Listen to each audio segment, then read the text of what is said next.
Guys, unboxing tayo. Yan.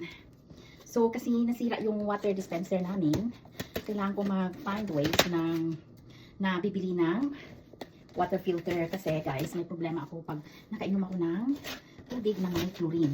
Sumasama yung tiyan ko at saka ang sakit. Kaya, kailangan yung tubig na nainom ko ay filtered talaga. Kaya, so nagbasa ako online ng mga reviews kung anong maganda. Ito yung nakita ko. Kasi yung dating water dispenser namin, wala na silang ganun na type.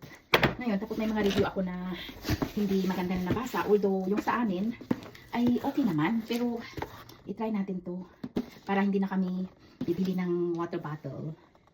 So, ito na lang. Mag-filter na lang kami ng tubig dito sa bahay. So, ito na natin. Oh! Ay, bakit ang laki niya?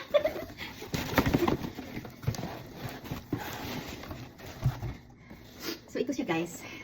Ito siya, oh. So, napakaganda ng mga reviews. Tapos, maganda pa yung mga health benefit na mga sinabi doon.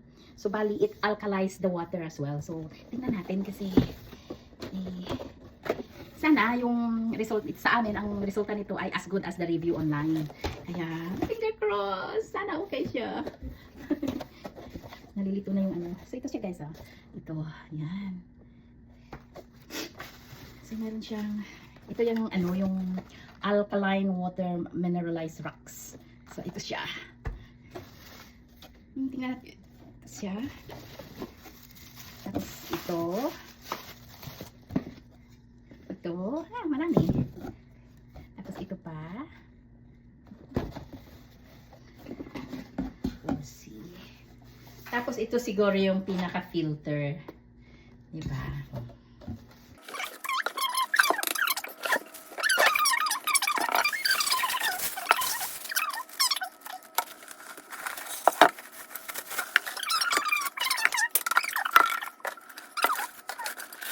Dito ba yan? Yung ganyan?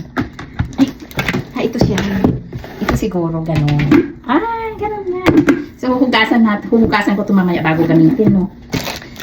Tapos, ilagay natin ito. So, mamaya ipapakita ko sa inyo guys pag naano ko na nahugasan na lahat-lahat. Tapos, nalagyan na natin ng tubig. Siguro, ito yung pinaka-ano. I don't know. Ito siya. Ito. May takip. Ito siya yung pinakatakip. Tapos, lalagay ito. Okay. Tapos, ito naman yung cover sa taas. Oh, okay. That's good.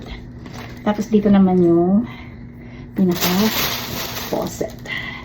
Gripo. Ayan, so, I see you later. Papakita ko sa inyo pag may tubig na.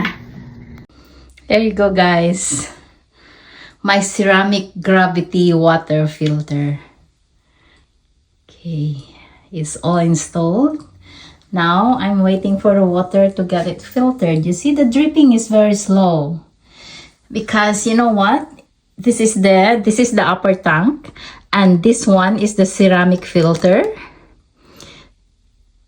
Before the first stage of filtering is from the ceramic, and then it's gonna drip through this fluoride filter, and then after that the water will store in this main jug. Tapos meron siyang mga rocks that's gonna these rocks will alkalize the water. Yay.